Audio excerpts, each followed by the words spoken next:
Bonjour à tous, bonjour à tous ceux qui vont écouter cette vidéo et surtout à tous ceux qui sont épris de développement pour notre continent d'Afrique et surtout pour nos pays d'Afrique francophone qui utilisent aujourd'hui le franc CFA.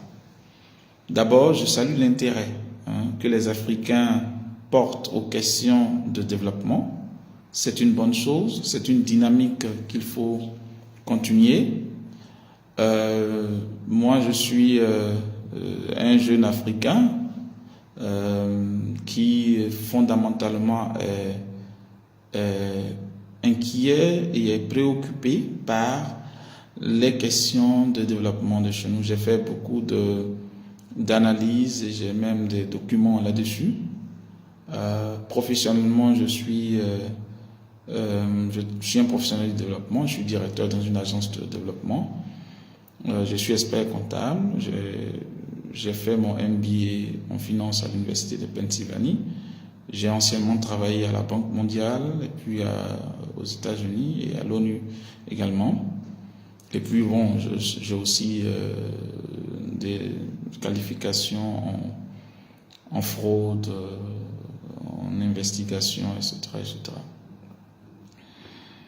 Je voudrais dire, premièrement, aux Africains que les questions de développement de l'Afrique doivent s'analyser en termes de priorités. Et les priorités aujourd'hui que nous avons en Afrique, ce sont les questions de bonne gouvernance. J'ai fait la dernière fois une analyse et j'ai pris depuis 1980 les 15 pays qui ont augmenté de plus de 10 fois leur PIB par habitant pour examiner quels étaient les fondements de leur développement. Et de façon intuitive, ces fondements sont la bonne gouvernance, l'innovation, l'accentuation sur le capital humain. Il y a des pays qui ont juste découvert du pétrole ou bien des minéraux, donc ça les a boostés. Mais à part ces pays-là, les autres, ce sont des politiques qui assez gagnantes qui ont été mises en place. La politique monétaire n'a jamais été mentionnée. D'abord. Et donc, il faut comprendre que ce qui est notre urgence en l'état aujourd'hui, c'est comment faire que nos pays puissent adopter une dynamique de bonne gestion. Cette bonne gestion implique qu'il faut insister sur le capital humain, il faut insister sur l'éducation et surtout sur mettre au poste décisionnel dans nos États des personnes qui ont la compétence, mais qui produisent des résultats et qui communiquent ces résultats. Cela veut dire qu'il faut insister sur la simplification de nos mécanismes administratifs. Et aujourd'hui, il faut utiliser les services en ligne pour tout ce qui est administratif. Toute relation entre le citoyen et le gouvernement devrait être en ligne et simplifiée. Cela signifie qu'il faut avoir des systèmes de taxation simples, mais très simples qui font que quand les gens pensent à investir dans un pays, ils pensent automatiquement à notre pays parce que notre système de taxes serait plus attrayant, plus simple et plus bas comparativement à d'autres pays qu'ils pourraient considérer. Donc c'est là la priorité. Et puis bien évidemment, les dividendes que ces politiques-là vont nous permettre d'avoir, on va aller prendre ça et aller investir dans les secteurs sociaux que sont la santé, l'éducation, la sécurité, etc., etc. Le CFA nous a apporté beaucoup de choses. Et ceux qui veulent qu'on enlève cette monnaie sont en train de dire que vous avez des choses qui vous arrangent et beaucoup d'autres choses qui ne vous arrangent pas. Mais ce qui vous arrange, là, enlevez ça. Comme ça, votre situation sera pire. Je ne vais pas parler de la question de souveraineté. Parce que certaines personnes n'aiment simplement pas la France. Donc le fait que la France soit impliquée dedans, ça fait qu'ils n'aiment pas, même si ça doit nous conduire au chaos. Réfléchir comme cela est dangereux. Parce que les pays n'ont pas d'amis, ils ont des intérêts. Si la France a su une contrepartie monétaire aujourd'hui, et ça c'est dans un intérêt pour les peuples africains, qu'on l'appelle France, qu'on l'appelle Russie, qu'on l'appelle les États-Unis, qu'on l'appelle un autre chose, c'est pas un problème. Je vais parler ici des 4 principaux arguments que les anti-CFA utilisent.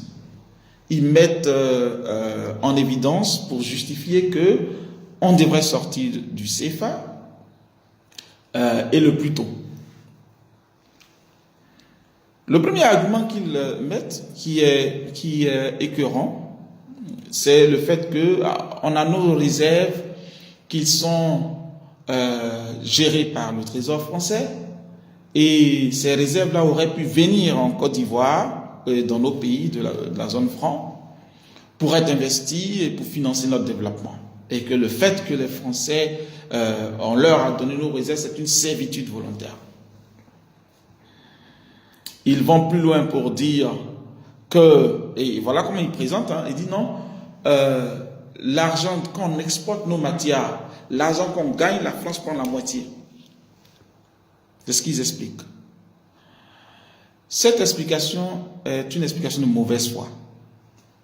Parce que voilà comment ça se passe. Ok? Quand un exportateur, disons une coopérative en Côte d'Ivoire, vend du cacao, disons une entreprise américaine, disons pour 100 millions de francs CFA, ça fait 200 000 $ à peu près. Ce qui se passe, c'est que la coopérative en Côte d'Ivoire, la société aux États-Unis lui envoie son argent, 200 000 $ en dollars. Mais la coopérative n'a pas besoin de dollars en Côte d'Ivoire. Donc cet argent, les dollars, je vais simplifier l'équation, c'est un peu légèrement plus compliqué que ça, mais je vais simplifier pour qu'on comprenne. Les dollars sont récupérés par la Banque centrale. La Banque centrale prend donc ces billets de dollars là, et en contrepartie, elle émet des CFA pour 100 millions, en papier de CFA, nos billets de 10 000, 10 000, 5 000, 5 000, elle émet ça pour 100 millions. Donc la coopérative reçoit ces 100 millions. Quand elle reçoit ces 100 millions, elle peut utiliser ces 100 millions pour payer ses membres, pour payer son matériel, pour travailler tranquillement. La Banque centrale, puisque vous voyez qu'elle a émis des CFA, mais elle a les dollars.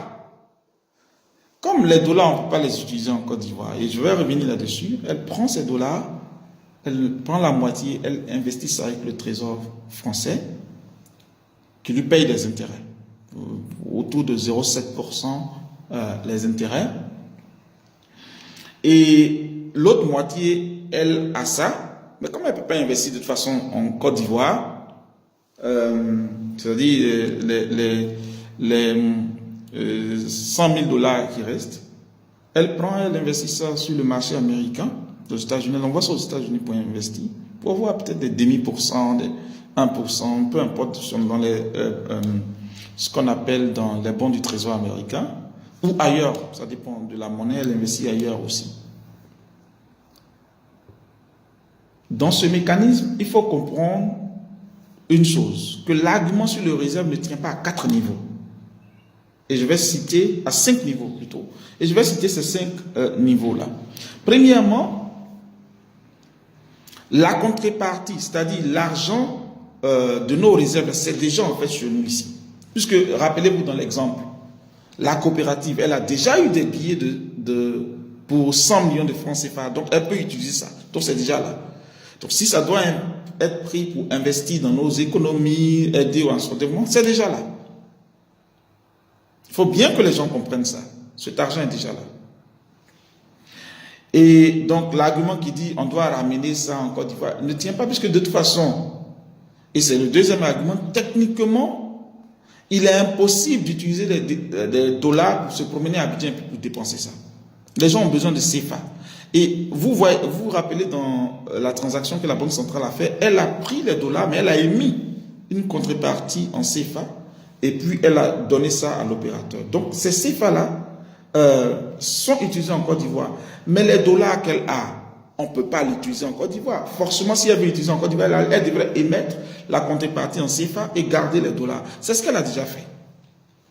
Donc techniquement, les dollars qu'elle a, elle ne peut pas utiliser ça pour venir investir dans le développement de la Côte d'Ivoire ou bien de construire des routes. J'ai vu le professeur Nicolas Agbo expliquer que non, on peut prendre ça pour construire des hôpitaux, des choses. Non, elle ne peut pas faire ça. D'ailleurs, aucune banque centrale ne le fait.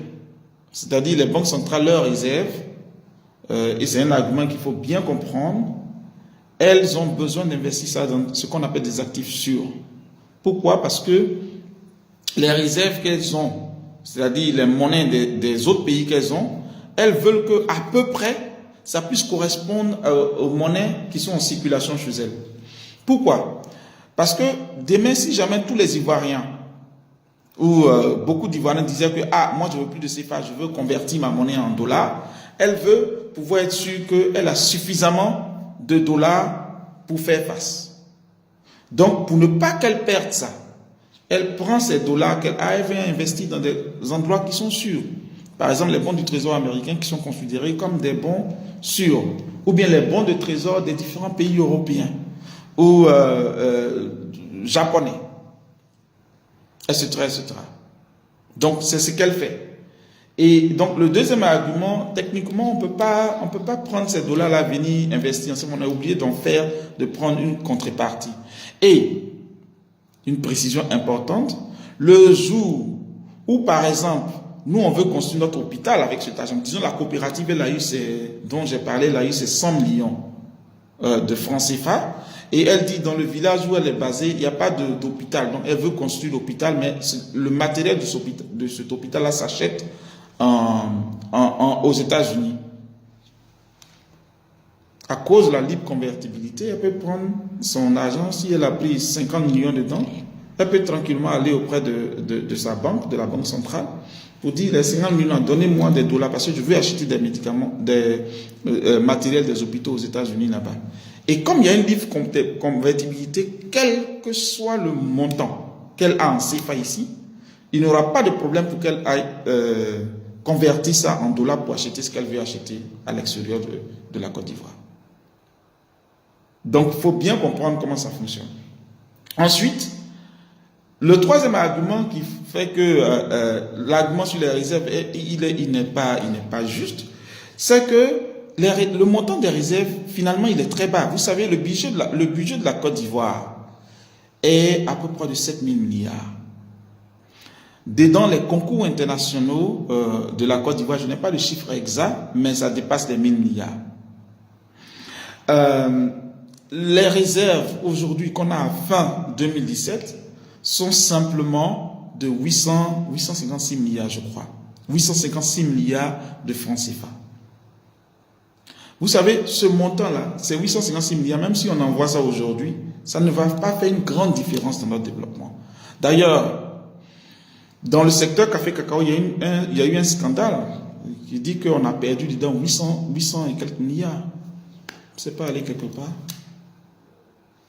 On en a fait que mais on pense que c'est les 800 milliards qui sont auprès de la France, parce que c'est en France que quand ça va venir, ça va faire une grande différence. Non, le montant, il est trop faible pour faire une grande différence dans le développement de nos pays. Si jamais il était possible même qu'il fasse, parce que comme j'ai expliqué précédemment, ce n'est même pas possible. Le quatrième argument, je l'ai déjà plus ou moins expliqué, j'ai dit, les réserves que les banques centrales ont, elles ne les investissent pas dans des projets sociaux, elles ne les investissent pas dans des projets qui ne sont pas trop sûrs. Elles les investissent dans des actifs sûrs. C'est-à-dire, elles vont dans des investissements où elle sait que le jour où elle a besoin de convertir rapidement ses réserves et puis avoir l'argent liquide sur elle, il n'y aura pas de problème. Donc, en l'occurrence, les bons de trésor américains, les bons de trésor des pays développés. Voilà. Ensuite, le dernier argument qui n'est pas vrai, c'est que de toute façon, Quand tu as tes réserves et que tu as une banque centrale, ces réserves-là, tu les investis quelque part. Et comme c'est des actifs sûrs, ça te rapporte à peu près les 1%, les demi-pourcents si c'est dans les bons du Trésor. Mais elles gagnent, ces réserves sont rémunérées. Auprès du Trésor français, ils sont rémunérés. Le taux le plus récent donc, que j'ai en tête, c'est de 0,7%. Donc ça produit des intérêts. D'ailleurs, au niveau de la Banque centrale, les réserves obligatoires sont de 50%. Mais elle estime que, en l'état actuel, qu'elle peut faire plus. Aujourd'hui, le taux qu'elle a mis auprès du bon trésor français est de 57%. Alors, l'argument sur les réserves ne tient pas. Le deuxième argument des anti-CFA, c'est de dire que le franc CFA aujourd'hui est élevé et donc il empêche notre développement. Okay? Normalement, ce qu'il faut faire quand les arguments sont comme cela, il ne faut pas les prendre. Il s'agit de phénomènes économiques, donc il faut les analyser plus en profondeur. Est-ce que le franc CFA est élevé? Oui. Aujourd'hui, la valeur d'équilibre du franc CFA est certainement pas 1 euro égal à 650 francs, mais peut-être 1 euro égal à 800 francs CFA. Je n'ai pas d'éléments pour le dire, mais je me dis que ça pourrait être ça. Est-ce que cela empêche notre développement? Non, pas vraiment. Pourquoi? Parce que quand une monnaie est élevée, ce que ça fait deux choses. Premièrement, ce que vous exportez, les produits que vous prenez dans votre pays pour aller vendre à l'extérieur, leur prix devient plus cher. Donc si vous êtes dans un pays et que vous êtes en compétition avec d'autres pays, le fait que votre monnaie soit élevée fait que vos produits deviennent plus chers pour ceux qui veulent l'acheter. Sauf que c'est vrai si vous êtes vraiment en compétition sur les prix avec les autres pays. C'est-à-dire que si vous avez votre cacao ici, le cacao, il produit ici à 1 $, et qu'il est produit au Vietnam, par exemple, à 0,5 $. Donc, si il y a beaucoup de production de cacao dans le monde, les gens vont dire, pour Côte d'Ivoire, c'est trop cher, on va aller au Vietnam. Sauf qu'on n'est pas dans cette configuration. Les quantités qui sont produites de nos matières, nos produits sont absorbées par le marché. Et la compétition ne se fait pas sur le prix. C'est-à-dire, on n'est pas dans une configuration où les gens, on n'arrive pas à vendre nos cacao parce que les prix seraient trop élevés. On n'est pas dedans encore. Le jour où notre économie va changer et qu'on va commencer à produire des voitures, des choses comme cela, et que ça va faire que les prix vont vraiment être le facteur qui fait que quelqu'un vient acheter les voitures qui sont en Côte d'Ivoire, ou bien les voitures qui sont au Ghana, ou bien les voitures qui sont en France, ok, cet argument il tient la route. Mais tant qu'on a une économie qui est fondée sur les matières premières, qui sont produites et qui sont absorbées par le marché, il y a la question pour dire que nos exportations sont plus chères, ça ne se pose pas. Au contraire même, parce que c'est plus cher, on gagne un peu plus. Je ne sais pas si vous comprenez cet argument, oui. Parce que c'est plus cher, on gagne un peu plus. C'est-à-dire que on n'a pas une compétition sur les prix. Le deuxième argument que les anti-CFA disent, ils disent que non, nos importations sont moins chères. C'est vrai. La monnaie peut faire que les importations peuvent... si votre monnaie est élevée, les coûts des matières qui sont achetées hors de votre pays, dans d'autres pays, deviennent moins chers chez vous quand vous envoyez cela. C'est vrai. Sauf que cela est vrai quand il y a une compétition directe entre ces produits que vous importez et les produits qui sont produits localement. Or, disons même qu'il y a une compétition entre ces produits-là. C'est-à-dire que si le produit qui est importé, si vous importez le poulet et que le poulet, quand vous l'importez, le coût de revient en Côte d'Ivoire, c'est 1500 francs le kilo. Et que chez nous, en Côte d'Ivoire, quand vous produisez, c'est 2000 francs le kilo, les gens vont dire, écoutez, on préfère importer au lieu de produire localement. C'est l'argument que les anti-CFA donnent. Sauf que, prenons l'exemple du poulet, la Côte d'Ivoire a mis en place une politique qui a permis aux producteurs locaux de poulet de pouvoir s'en sortir et d'être compétitifs. C'est-à-dire, ils les ont encouragés. Et aujourd'hui, la Côte d'Ivoire est en autosuffisance alimentaire en ce qui concerne le poulet, par exemple. Donc, indépendamment de vos exportations qui sont, vos importations qui sont moins chères, si vous prenez des politiques qui encouragent des industries locales et qui les aident à émerger, comme par exemple des mesures fiscales intéressantes, au lieu qu'ils soient taxés à 60%, comme c'est le cas aujourd'hui, vous les taxez peut-être à 10%, forcément vos produits seront compétitifs, ceux qui sont produits localement, et forcément ça va encourager les gens à investir dans ce secteur. Donc l'argument de dire qu'on a des importations qui sont moins chères, donc on ne peut pas produire localement, il tombe à l'eau. Si là, on a la volonté, on change notre structure, notre dispositif fiscal, on le fait de façon attractive pour que les gens produisent et investissent dans l'industrie locale. Et ça nous arrange. Et ils l'ont reçu. On a reçu pour le poulet, ça veut dire que tout ce qu'on importe, que ce soit le riz, on peut le réussir, que ce soit le poisson, qui sont les deux grandes denrées qu'on importe, on peut le réussir. Donc cette volonté-là doit se manifester. Et c'est ce que je dis, c'est une question aussi de bonne gouvernance. C'est-à-dire qu'on sait nos priorités, on fait des choses sérieuses dans ces secteurs-là et on atteint cette autosuffisance dont on a besoin dans ces secteurs. Donc, l'argument pour dire qu'il fait que nos produits, nos exportations sont plus chères, nos importations sont moins chères, et que donc ça impacte l'économie, il ne tient pas. En tout cas, il ne tient pas pour ce que nos économies sont présentement. Le troisième argument, c'est un argument de souveraineté. Les gens disent que, pourquoi c'est la France qui gère nos réserves?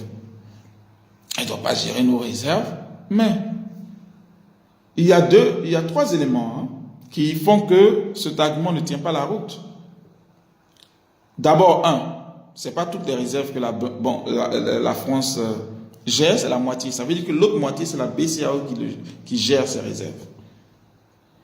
Et qu'est-ce qu'elle en fait? Elle investit ailleurs, pas en Côte d'Ivoire. Elle investit dans d'autres pays. Et de toute façon, si on gérait nos réserves, qu'on avait des euros ou des dollars, on allait devoir aller encore en France et dans les autres pays européens et les investir là-bas. On l'aurait fait sans les accords qui sont là, mais ça n'allait rien changer. Les réserves n'allaient pas se retrouver chez nous. Donc si un pays disait que pour une certaine raison, ils ne vont pas payer les intérêts sur nos réserves, on ne pouvait pas faire grand-chose. Ok? Deuxièmement, ils disent on n'a pas souverain, on n'a pas les leviers de notre politique monétaire. Mais les leviers de la politique monétaire, il n'y a pas que les réserves. Déjà, j'ai dit que les réserves, on en a la moitié. C'est vrai qu'on ne peut pas les utiliser pour faire une dévaluation compétitive, mais on peut les utiliser pour gagner de l'argent, comme les banques centrales font, un peu d'argent. Ensuite, la politique monétaire a d'autres leviers. Il y a les niveaux des taux d'intérêt. C'est-à-dire, la Banque centrale peut dire, bon, comme je veux encourager l'économie, je baisse les taux d'intérêt. Espérant que les banques vont baisser leurs taux d'intérêt. Et quand ils vont baisser les taux d'intérêt, les gens vont venir plus prendre du crédit et puis ça va faire tourner un peu l'argent dans le pays. Comme on dit, l'argent va plus circuler dans le pays. Ou la Banque centrale peut dire aussi, comme chaque banque en Côte d'Ivoire doit déposer une partie de son argent, un taux de son argent chez nous, ce taux-là, je vais le réduire. Donc, elle aura plus d'argent pour prêter aux gens. Donc, ce levier-là, il existe en ce moment. Et la Banque centrale le contrôle. Donc, il n'y a pas que la dévaluation compétitive qui est le levier de la politique monétaire, c'est-à-dire en faisant baisser la valeur de sa monnaie de façon par à coup. Ce n'est pas ça uniquement qui est le levier de la politique monétaire, il y en a d'autres que la Banque centrale a, que la BCEAO a. Et donc, ça fait que la question de dire on n'a pas les leviers, elle n'est pas totalement vraie. Troisième élément, les gens disent dans la question de souveraineté que pourquoi la France est dans notre conseil d'administration à BCEAO et souvent elle aurait peut-être un droit de veto, mais c'est une bonne chose. Pas le fait que ce soit la France qui est là. Comme je l'ai dit, ça peut être une compagnie d'assurance, ça peut être autre chose. Mais au moins, ça impose une certaine discipline à nos pays qui en souffrent énormément. Regardez les secteurs que nous gérons nous-mêmes. On souffre d'une indiscipline. Regardez le secteur des infrastructures. On souffre d'une indiscipline dedans. C'est-à-dire, on se lève le matin, on dit non, je vais construire un métro. Que ce soit important ou pas, on s'en fout. Que ce soit prioritaire ou pas, on s'en fout. Donc, au moins, ça contrôle. Ce n'est pas l'idéal, mais réglons cette question d'indiscipline qu'on a là. Et montrons qu'on a de la discipline, et puis le reste, ils n'auront plus besoin d'y être. Et d'ailleurs, l'argument qui consiste à dire non, qu'il faut... pourquoi est-ce que les réserves sont nécessairement investies en France? Mais si on veut changer ça, on n'a qu'à s'asseoir sur une même table avec la France pour dire, écoutez, comme vous, votre souci, c'est qu'on ait suffisamment de réserves pour ne pas que vous ayez à prendre votre argent pour venir nous sécouler, que vous nous donnez cette assurance. Les réserves, là, nous, on veut les investir aussi dans d'autres bons du trésor, au lieu de les investir au niveau du compte d'opération uniquement. C'est une discussion totalement possible. Voilà. Troisièmement, l'un des arguments, le quatrième argument que les anti-CFA ont, ils disent non, à cause du CFA, notre secteur bancaire n'est pas dynamique. On n'arrive pas à vraiment avoir des banques qui prêtent sur le long terme, ils préfèrent prêter à court terme. Bon, notre secteur bancaire n'est pas dynamique, c'est vrai. Mais la raison pour laquelle ce secteur n'est pas dynamique, il faut la rechercher ailleurs qu'au CFA.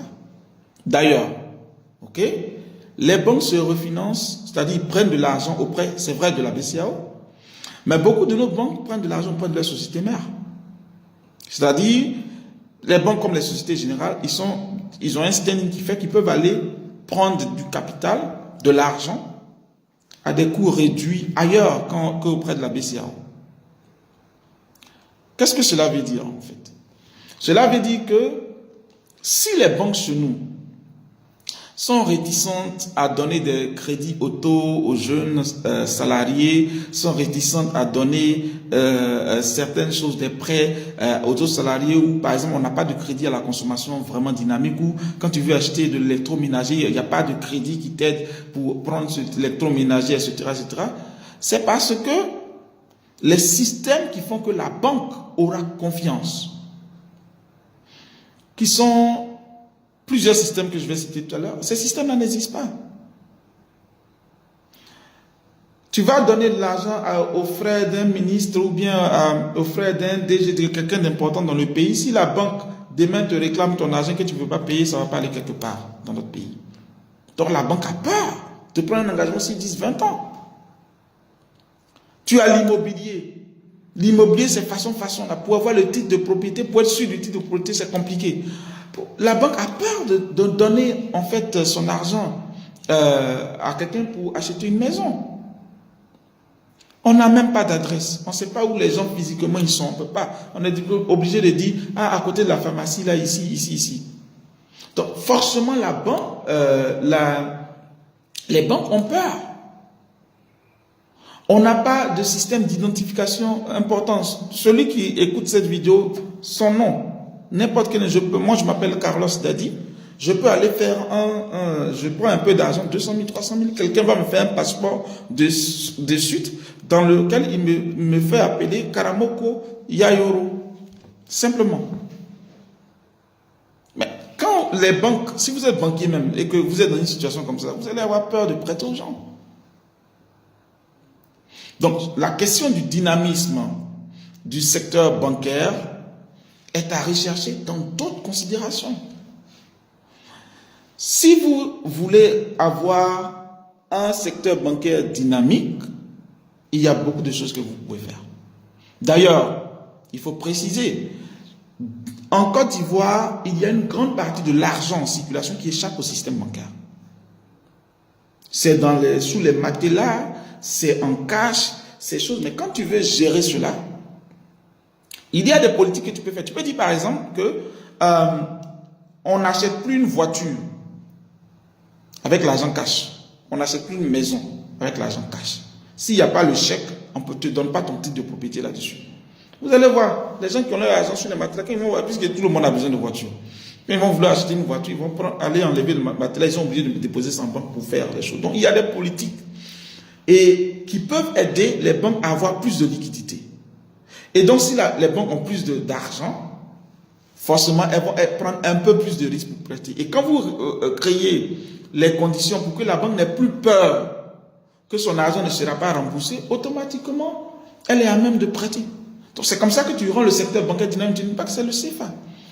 Et il faut que je précise ce dernier point parce qu'il est important. L'un des gros avantages du CFA actuellement, et comme je le dis souvent, ceux qui sont dans le business d'accompagner les investisseurs en Côte d'Ivoire, ils le savent très bien, est que notre monnaie est stable par rapport à l'euro. Ça veut dire que quand l'investisseur vient, il se dit, ah, c'est comme si j'investissais mon argent en euros. Donc, il est serein. Parce que pour un investisseur, il veut que s'il met 10 millions de dollars quelque part, ou 10 millions d'euros quelque part, et que ça doit rapporter 1 million chaque année, il ne veut pas que dans 10 ans, ce que ça va rapporter ne soit pas égal à 1 million. Donc pour lui, ça l'arrange que la monnaie soit à peu près au même niveau. Vous voyez que le dollar, ils ont une valeur d'équilibre qui est peut-être autour de 500, je pense, hein, je ne sais pas. Mais le dollar tourne autour de ça. Il descend à 400, il monte à 600, il descend à 400, il tourne autour de ça. Ça veut dire que la personne sait que s'il doit faire un investissement sur 20 ans, il sait que le dollar va tourner autour de ça. Autour de ça. Donc il est serein par rapport à ça. Il est serein par rapport à ça. Mais si vous avez une monnaie comme celle du Nigeria, comme celle du Ghana, comme celle du Kenya, comme celle de l'Afrique du Sud, tous les autres facteurs que vous avez peuvent aider à votre développement. Donc vous pouvez être plus développé que nous, c'est pas ça le problème. Mais votre monnaie seulement là, ça sera une raison qui va faire que les gens seront un peu moins enclins à investir, etc., etc. Mais comme le développement c'est la résultante de plusieurs facteurs, il n'y a pas que la monnaie. Et même la monnaie, c'est un aspect, mais je dirais, dont la contribution est relativement marginale. C'est-à-dire, si vous avez une mauvaise monnaie, ça peut tuer votre développement. Parce qu'effectivement, si vous comptez sur les investisseurs étrangers, comme dans notre cas, pour venir vraiment investir pour rendre votre pays économique, et que votre monnaie baisse comme cela, les investisseurs étrangers, ils traînent les pieds. Mais si vous avez une bonne monnaie, relativement, la contribution marginale de la monnaie à votre développement, si vous n'avez pas les autres éléments qu'on parle de bonne gouvernance, d'innovation des choses, d'infrastructure, tout ça, votre développement, il ne va pas prendre un bon coup. Donc, dans l'état actuel où on est à un stade où le fait d'avoir une monnaie stable est quelque chose d'important parce qu'on a besoin des capitaux externes pour investir. Si